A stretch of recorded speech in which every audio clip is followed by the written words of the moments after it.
Michelle, I didn't get to say it at the top, so I'll say it now. I so appreciate your courage and your moral clarity and your voice. You've been an ally to the Jewish community, and so I think just free thinking people in general. So thank you for your leadership.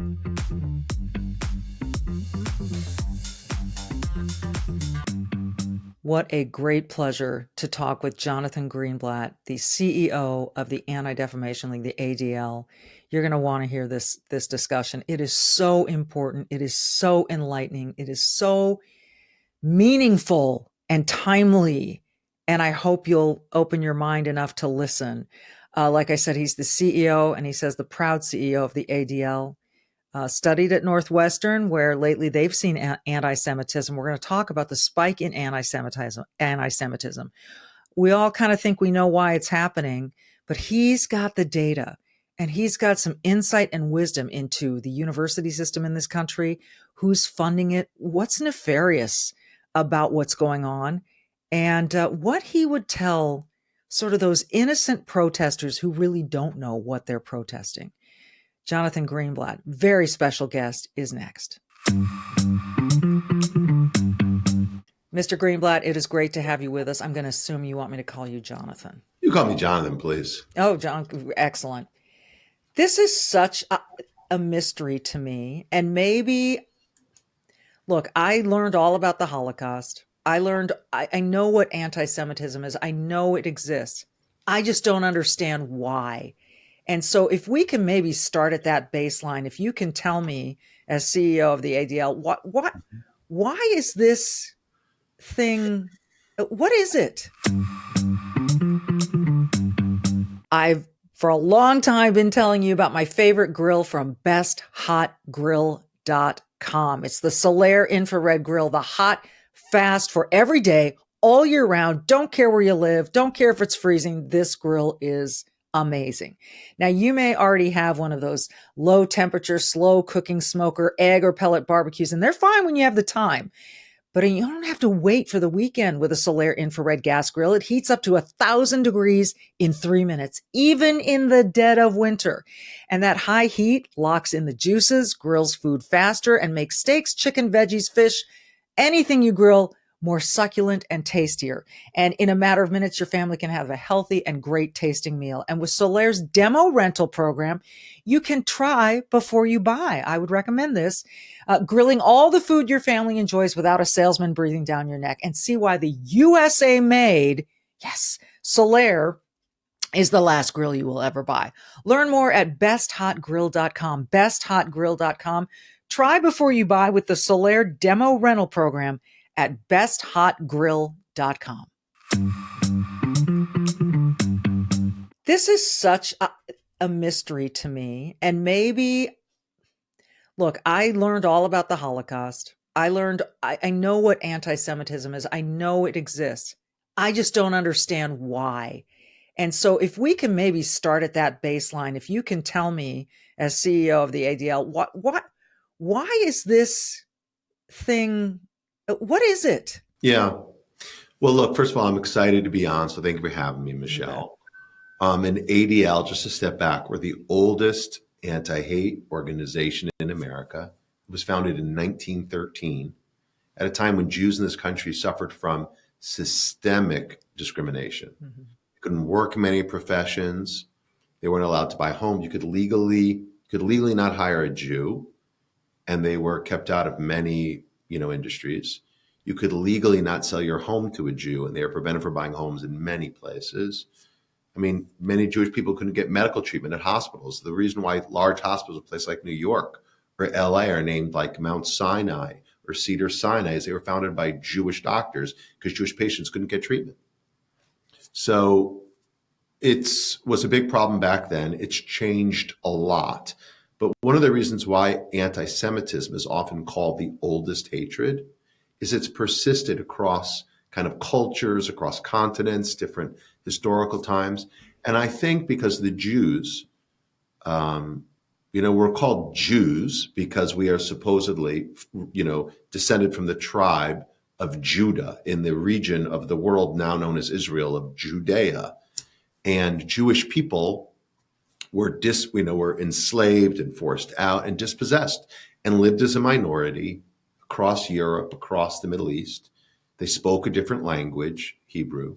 They had different, dietary practices. They kept kosher. They had a different religion from Christianity or Islam. And again, they weren't allowed to work in many professions as well. So they sort of lived separate in ghettos, speaking their own language, eating their own food, praying differently. And they were a very easy scapegoat, Michele.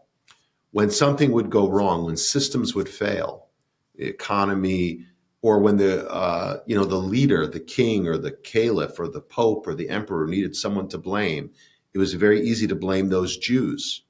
Because again, they were the small minority living on the edge of the society, so they became the scapegoat. And so you flash forward to today, and in many ways, the optics have changed, but the root issues are still the same. And throughout time, for example, they would say, well, Judaism isn't a real religion because they didn't accept Jesus or Muhammad. And so it's not a legitimate religion. Or the Jews aren't loyal to the leader because remember, the leaders were divinely inspired, right? Or the Jews, they have too much influence and too much control. We heard that a lot. And then over the years, as sort of the age of science came about, Michele, it was well, the Jewish religion is fine because it turns out the earth isn't flat and the sun doesn't revolve around the planet. But now it's not the Jewish faith is the problem, it's the Jewish race. Remember, in the 1800s and the 1900s, there was this idea of eugenics, that Black people were sort of scientifically inferior to white people, and that Jews were not, Hitler's famous quote is that Jews were a race, just not a human one. Jews were considered a subhuman race. And so that resulted in things like eugenics and, of course, the Holocaust. And, of course, that was all ridiculous and fiction. And so after that was exposed, it became, well, the Jewish religion is fine, and perhaps the Jewish race is fine, but now it's the Jewish state that is the problem. And the same myths or tropes, that the Jewish state has too much influence, that the Jewish state is not legitimate, that the Jewish state is doing these kinds of crimes, that Jews are more loyal to the Jewish state than to the country where they live. You just see the same fictions repeat themselves, Michele, because the Jews play this role, the Jewish people, the Jewish religion, the Jewish state, as the eternal scapegoat. Can you clarify for me and my listeners how Zionism is distinct from what because I hear that term. Yeah. I don't hate Jews, I hate Zionists, or the other way around. Yeah. So let's talk about that.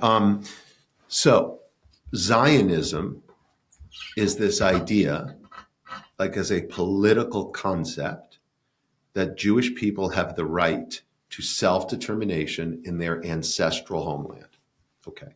So self-determination, as in the Jews have the right to create their own, society, country in the place where they are from. Mm-hmm. And again, Jews trace their lineage back there. Now, I look white. I present as white. My wife is from Iran. She is much darker complexioned than me, but she's also Jewish and, again, traces her lineage back, whereas my family is from Europe. Her family is from the Middle East. We all trace our lineage back. Now, the idea that self-determination in the place from which you were, expelled or enslaved, in many ways, I would say it's what one might call in the current vernacular, a decolonization movement. It's a liberation movement. Now, here's the thing. Number one, Zionism didn't start with the founding of the state of Israel. And Zionism doesn't mean you support Bibi Netanyahu. Any more than my patriotism as an American doesn't mean that I have to support Donald Trump or Joe Biden or Barack Obama or George Bush. I love America because I'm an American. Right. And I can have a connection to Israel and a belief in Zionism. It's the right of Israel to exist. That has nothing to do with whoever is the elected official. And it may be, just like my patriotism compels me to speak out when I think a president gets it wrong, my Zionism can compel me to speak out when I think the Israeli government gets it wrong. Right. But I think the other thing to point out here is, look, this term Zionist is often used as a, what would you call it, a synonym or a stand-in for Jews or Israelis. White supremacists, right-wing extremists, for years have talked about the Zionists controlling the US government. And today it's in fashion for people who believe in the rights of Palestinians to decry Zionists controlling the government or whatever. Right. All Zionism means is you have the right, you believe in the right of Israel to exist. Mm-hmm. It doesn't mean that you don't believe Palestinians have rights. My Zionism compels me to believe in a two-state solution. I don't think Israel will ever have safety and security, Michele, unless Palestinians also have dignity and equality in a country of their own. And again, I think the two-state solution is the right model. Now, I think what's important is that whereas Zionism means you believe Israel has a right to exist, someone who says, well, I'm an anti-Zionist, it's real simple. You don't believe in the right of the country to exist. Okay. And people are entitled to that view. I'm not going to decry anyone, but the reason why I think it's so problematic is so often, Michele, we see Jewish people, not like Bibi Netanyahu supporters, but Jewish people, their synagogues vandalized, their kosher restaurants defaced, people harassed on the street by folks who say, no, I don't hate Jews, I just hate Zionists. And look, like, you could be very upset about what Russia's doing in Ukraine. A lot of us are. I don't think that gives you the right to vandalize a Russian Orthodox church. And you could be very upset about the way Saudi Arabia, killed Jamal Khashoggi. I don't think that gives you the right to harass people going into a mosque. And I don't think, again, you could be upset about some of Israel's policies towards the Palestinians. I don't think that gives you the right to harass Jewish people here in America. Right, which is we've seen that spike, and really, my guess, and you tell me if I'm correct, and you know the numbers better than I do, that spike occurred after October 7th, when Palestinians and Hamas went in to Israel and did the things that they did, which are unspeakable and horrific, and the worst attack on Jews since the Holocaust. Is that a correct assumption on my part, that incident promoted this spike in Jewish hate in America and maybe around the world? Well, it's you're right. In as much as we saw a huge spike after October the 7th. I mean, think about that. The largest massacre, as you said, of Jewish people since the Holocaust. And how did people respond? By committing more ugly, violent acts toward Jewish people. Yeah. Like in America, in Europe, in Australia, all over the world. Mm-hmm. This was not after Israel responded to Hamas. This was the day that the massacre happened. People celebrated in the streets.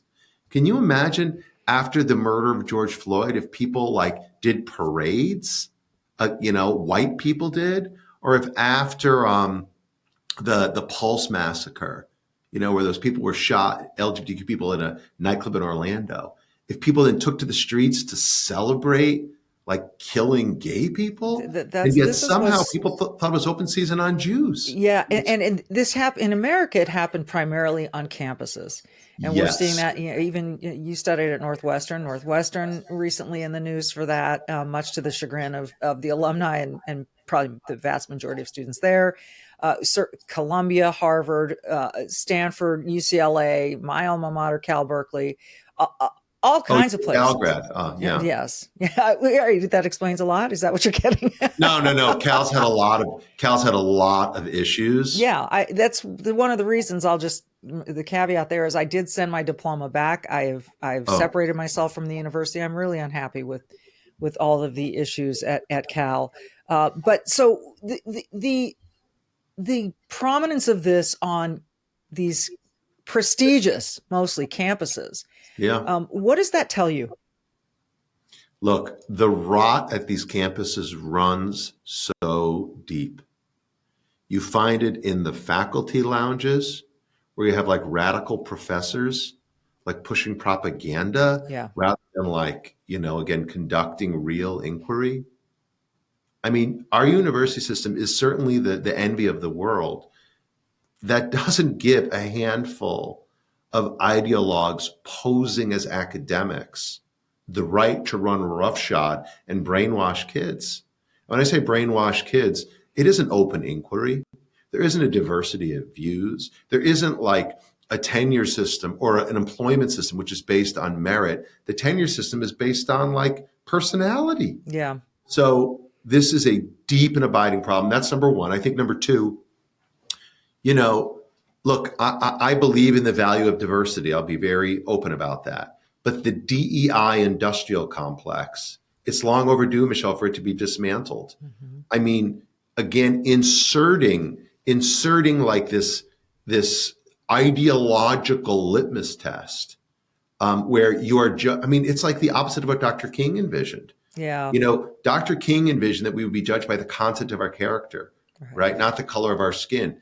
This DEI, this totalizing ideology judges people on the color of their skin, not the content of their character. Right. Or on their gender affiliation or religion or all kinds of things except the content of their character. So in that environment where this like anti-intellectual environment where people indeed are judged based on, again, how their pronouns or how they prefer to be perceived. Or their victimhood. Yeah. What's their level of grievance? Yeah. Right? Rather than their merit and their achievement. Like we shouldn't be surprised when Jewish people or Asian people or just straight people find themselves disadvantaged. Yeah. And I don't mean on occasion, I mean systematically. And I think that we found, look, ADL is a very data-driven, evidence-based organization, Michele. We ground our work in facts, not in feelings. And so we wanted to understand the DEI problem in its depth. So we surveyed Jewish students. More than 80% of Jewish college students who had undergone or participated in like a DEI program, more than 80% told us that there was no inclusion of any content about anti-Semitism or anti-Jewish hate. Now that might make sense if it weren't the case that anti-Semitism and anti-Jewish hate crimes are the number one kind of religious-based hate crimes, and have been year after year after year in this country. And that Jews face, again, pervasive discrimination on those same campuses that we're talking about. So something was rotten in Denmark. And I think, number one, again, professors pushing propaganda. And then the second thing I just need to mention are these student groups, which are really little more than vehicles for like vicious hate. Groups like Students for Justice in Palestine, which is as extremist and as outrageous as any other quote unquote extremist group in the country. It's terrifying to me. And you said the rot runs deep and that these, you've got these professors who are really, they're activists and they're indoctrinating and they're brainwashing. How are those people getting hired? Well, I'll tell you something. The way that I would characterize it, for many years, many of us, I would say like in the political center, Jewish, non-Jewish, we focused at the universities, Michele, making donations to fund buildings, where radicals made donations to fund curricula. And we were focused on recruiting board chairs. They were focused on recruiting faculty chairs. And so now we're in a position where the centrists, the donors, the alumni are stuck outside the buildings and the radicals are inside the classrooms. And how do they get hired? It's because in these institutions, very often the administrators have the least amount of power. It's actually the faculties where the tenure system rewards sticking around and showing up. It doesn't necessarily seek a diversity of views. Mm-hmm. They don't look at the quality of scholarship. And so if you pal around, again, in the faculty lounge, that can put you on the path to tenure. Now, look, there are plenty I have professors and academics in my family. All of us know people who are in the academy, and there's lots of good people out there. Mm-hmm. But it's indisputable, undeniable that some of this comes from foreign donors. Yes.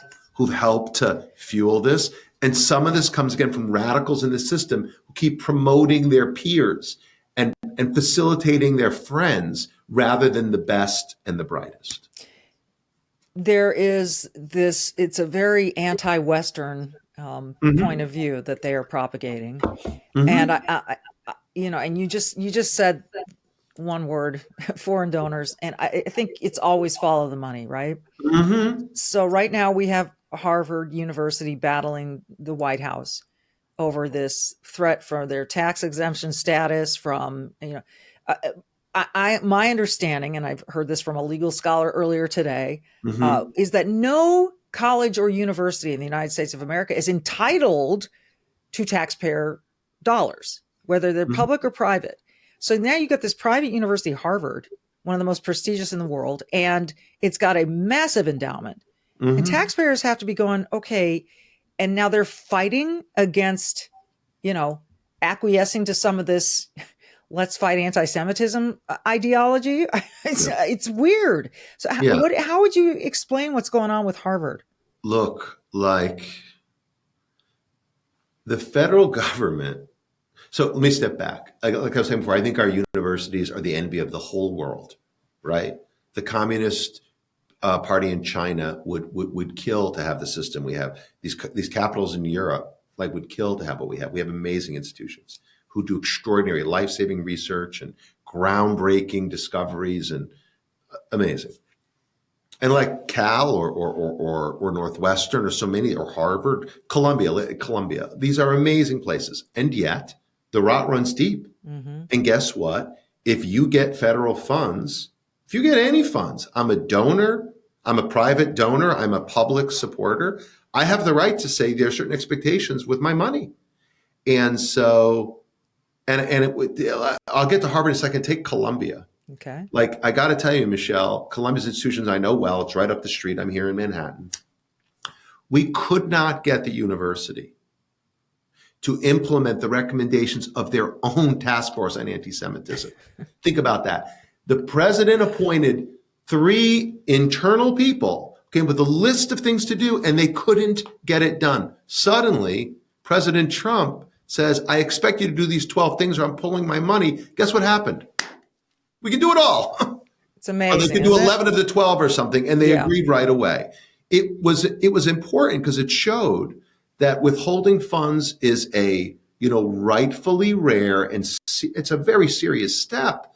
But the government has the right to say there are things we don't want you to do. And I am focused here at ADL on fighting for the civil rights of Jewish people and all people. And these universities have been shameful in providing protections to Jewish kids. Now, flash forward to Harvard, which, my friend Joe Kernan on CNBC this morning was describing it as a hedge fund that happens to have a university attached to it. They have a $53 billion endowment, which is the envy, I think, of most hedge funds. Yeah. So I don't think it's unfair for the government to say we have certain expectations if you want our money. But I think what's important when they do that is that, in my mind, it's focused on anti-Semitism, because I think that's the issue they're trying to address. And that they say to Harvard, here are the 6 or 10 or 12 things we expect you to do. And then Harvard says, here's our plan to do it. That seems to me like a reasonable, contractual relationship. Right. Now, so what I'll say in the same token is, there may be things beyond anti-Semitism, which, that's not my purview here. And I think our university system has a lot to brag about. There's a lot of things it does right. I don't want to dismantle higher education, but I think on this issue, these institutions have a constitutional responsibility to make sure the civil rights of their Jewish kids are not impeded by radicals, by masked thugs, by ideologues, posing in the classroom as academics. I want that situation resolved. And when it's resolved, I hope the funds will flow back. And I'm all for peaceful protests, but when people are conflating Mahmoud Khalil, the protest leader at Columbia, with the free speech issue, it's not that. When they broke into buildings and they hurt people and they got in people's way. Michelle, you are so spot on. Mahmoud Khalil is not exactly Nelson Mandela. No, he's not. I'll tell you a quick story. On Wednesday, it was March the 5th, Mahmoud Khalil and a number of other students took over the library at Barnard College Right. at Columbia. So literally a bunch of these, again, like masked thugs dressed up like Al-Qaeda fighters, stormed into the library, like stood in front of the exit so people couldn't leave, and were staging one of their incidents, preventing students from learning, from studying, all of that. Now, the NYPD had to be called in. There was a bomb threat. It was very ugly. This happened on the evening of Wednesday the 5th. When I heard about this late in the day, I resolved, and the next morning at 8 a.m. on Thursday the 6th, I went to Barnard. Michelle, I went to that library, and I met with the students who were trapped inside. Mahmoud Khalil was one of the ringleaders, and they shared with me the materials that Mahmoud Khalil and the other kids handed out. They handed out Hamas propaganda, literally. I mean, I held it in my hands, and then I met with the administrators at Barnard who confirmed, yep, this is what these kids were distributing. Like, you can't set up a table at the student affairs office and, again, give out like ISIS materials. Right. You can't do that. That's Right. not protected speech. That's providing material support to a terror organization. So this is germane because on Saturday night, 2 days later, when Mahmoud Khalil was detained, I said the following day, like, this makes sense. Yes, he should have due process, but based on his conduct, not his speech, his conduct, this guy was a very problematic individual. And if he lied on his student application for a student visa or a green card or whatever, again, I think DHS has the right to say you violated the terms. I mean, they certainly do. Now, again, I want to see due process, Michelle. I think there should be a transparent way you explain the charges and he gets the chance to have a hearing. But at the end of the day, if you lie on an application for a visa or a job or a college entry, like, they have the right to say no more. You're not an American citizen, first of all, and so you don't have the same rights. And the fact that you married an American is not really material here. And we've seen that this Mahmoud Khalil was deemed deportable by a court. So we'll see where that goes. I mean, do you think that there's more to it? Will there be further processing? I mean, I don't know all the details. And again, I think one of the things where the Trump administration could do a little better is to be more transparent about, well, here are the 6 or 12 things this individual did. Like I'm saying, we knew he was at ADL. Like, he's out there. Sometimes he was the spokesperson for these bad student groups. Sometimes he was the negotiator. I mean, he's a bad guy doing bad things, not just saying bad things. That being said, at the end of the day, I think the process should reveal and will reveal that he was doing things that, again, were in violation of the Immigration and Nationality Act. Yeah. And again, I want the norms to be maintained, but if you break the law, there are consequences. For once, please. I mean, the fact that we aren't seeing consequences is so disheartening to those law-abiding people who are like, well, hold on a minute. I feel like if I did that, I'm just average Joe American. If I did that, I'd be thrown in the clink or whatever 100%. You like to call it. Like that, right? Like that. Yeah. Like you don't get special privileges because your political cause is in fashion. You don't get special privileges because, people think that you are like en vogue. I'm sorry. You break the law, you pay the price. American, immigrant, refugee, whatever the case. Doesn't matter. It doesn't matter. We are all humans. And in this country, we're all supposed to be treated equally under the law. I see some graphics behind you, and one of them says 46%, and that is catching my eye, and I'm sure it's catching the eye of our viewers. Yeah. What does that number refer to? So look, we're a very data-driven organization. We do annual audits of the number of incidents in the United States, and we do usually probably every other year surveys of anti-Semitic attitudes. We don't just do them domestically, we do them globally. Mm-hmm. And what I would say, make a long story short, unfortunately, all of these numbers are going in the wrong direction. In particular with attitudes, we've seen intense, sort of elevated anti-Jewish attitudes in America more than double in the last 5 years. And globally, we've seen the same trend over the last decade.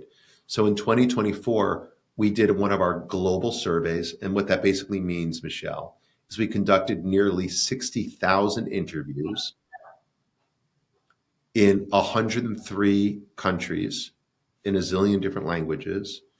And what we found from 2014 to 2024 is that the number of people, of adults on the planet who expressed intense anti-Jewish attitudes, that more than doubled from 26% or so, about a billion people, to 46%, 2.2 billion people. To what do you attribute that? I mean, Good question. there was, we can continue to talk about October 7th and Israel's response to that. And by the way, I do, before I get too far afield, I want to get back to something that you said. You believe the two-state solution is the only way that Israel and Palestine can exist. Well, yeah. Go ahead. I mean, I'd love to hear you expand on that, because there are certainly a number of people who don't think that can ever happen. well, here's the thing, right? Like, a two-state solution is not going to look like America and Canada. A two-state solution is not going to look like, Argentina and Brazil, or even France and Germany. I mean, look, there also was sort of a two-state solution on October the 6th. I mean, the Israelis left Gaza 17 years ago. There were no Israelis in Gaza, zero, on October the 6th, except for the hostages that Hamas was continuing to hold. And then, of course, on the 7th, there were two living Israelis and 2 Israeli corpses they were holding in Gaza on the 6th. And on the 7th, they took hundreds of hostages after butchering and raping, torturing and murdering thousands of people. So I do think at the same time, the prospect of Israel sort of having to lord over, a population that is viciously committed to their destruction is a bad deal. My hope would be that they can figure out with the UAE and Saudi Arabia, Jordan, Egypt, with other parties with whom Israel has either explicit peace, like through the Abraham Accords, right, or is working toward peace. They figure out a way to administer these territories that will totally revamp the education system, ensure they remain demilitarized, and allow Palestinians a degree of autonomy. Not the kind of autonomy that allows them to build hundreds of miles of tunnels and to stock munitions. Not the kind of system that allows them to indoctrinate their children to want to kill not just Israelis, but Jews. And yet I think at the same time, I just don't want the Israeli government or the Jewish people to have to subsidize and have control over these people who, look, they deserve rights for sure. I think ordinary Palestinians need the same opportunities that Germans had after World War II. So we need to de-Hamasify like Gaza, like we de-Nazified Germany. right. And then, God willing, things will work out. But I just think at the end of the day, permanent war is not a solution. No, of course not. But Well, de-Hamasifying obviously depends a lot on Iran as well. Absolutely. And Iran so that is the single, Iran and Qatar, like Iran is the largest state sponsor of terror, as in like violent terror. Qatar is the largest state sponsor of sort of hard power terror is Iran and soft power is Qatar. I think Al Jazeera is literally, it's like a fire hose of fiction pumped into the homes of billions of people, anti-American, anti-Western, certainly anti-Semitic. So I think those are the two heads of the snake that we need to cut off. finally, what would you say to a young protester who thinks that, Israel bad, Palestine good, and they're going to march on behalf of Palestine, freeing Palestine? And you've seen it. We've all seen it. Most of these people really don't have a clue what they're talking about, right? No. They're many of them are hired. Many of them That's are right. idealists and just want to see peace. So they're going to blame Israel, much like the United States always gets blamed for everything. So if you had an audience of young people in front of you and you could sum it up in a few minutes for them, what would you tell them? It's a really good question, Michele. This is like the $64,000 question, like they say. So, and I will just say one thing, if I might. You're super smart to point out, like, a lot of these protesters are paid. Yeah. I've seen the evidence. I've seen the ads, like on Craigslist. Yes, I've I have seen too. Amnesty, Human Rights Watch, paying people to show up. Yeah. Crazy. And as you were alluding to before we went on camera, again, these people wear masks. A lot of them aren't even students. Right. Actually, here's a number for you. We tracked arrests on college campuses. Again, we're very data driven in the prior academic year. So not this year, not 24-25, but 23-24. Mm-hmm. There were approximately 3,500 to 3,600 arrests on college campuses. Okay. Last year, half of them were not even students. Yeah, it doesn't even surprise me. Right. So we're talking about like 1,800 people who were students. Yeah. And by the way, there were 15.1 million college students in America. So 1,800 radicals, 1,800, they're not even activists. They are like, antagonists. Mm-hmm. I don't know what the word is, but they're certainly not, normal. When we think about protesters, we think about the people marching across the Edmund Pettus Bridge. We think about the women fighting for, voting rights. Yeah. Like, that's not who these people are. Right. Okay? They are radicals committed to the destruction of Israel and America, typically. They can be sort of embodied by the guy who threw Molotov cocktails into Governor Josh Shapiro's home. 100% right.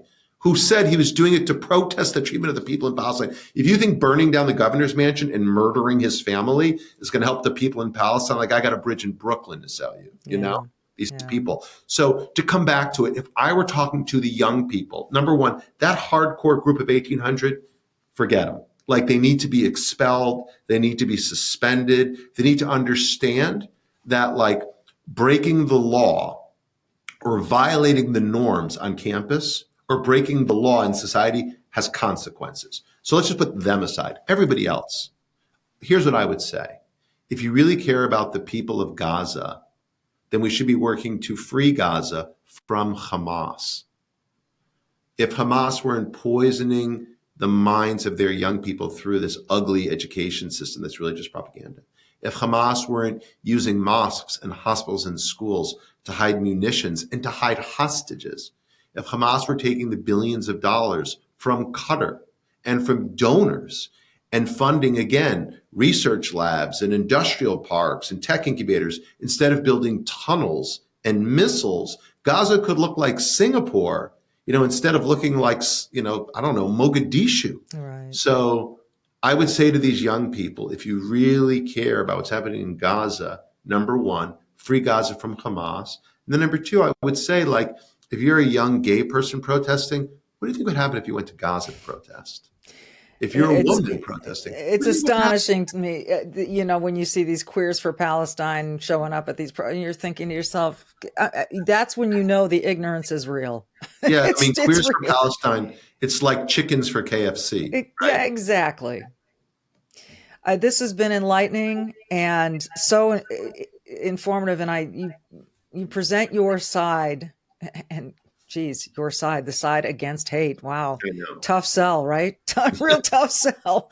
But it has been a joy. I'd love to continue this conversation another time. We'd really like to have you back. Michele, I'd love to come back anytime. I didn't get to say it at the top, so I'll say it now. I so appreciate your courage and your moral clarity and your voice. You've been an ally to the Jewish community. And so I think just free thinking people in general. So thank you for your leadership. Thank you for saying that. I really appreciate it. Sometimes you need to hear that to remind yourself why you're doing it. But I appreciate that.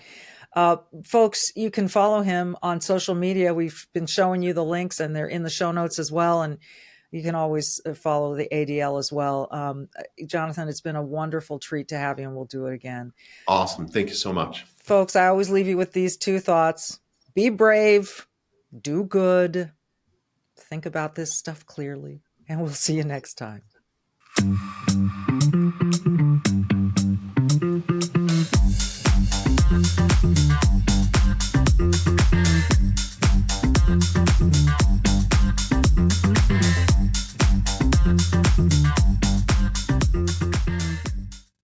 Hey, you can keep up with the Trump administration when you subscribe to the Trump Report. It's an email that brings you daily highlights from the Oval Office right to your inbox 5 days a week. Subscribe today at salempodcastnetwork.com/Trump.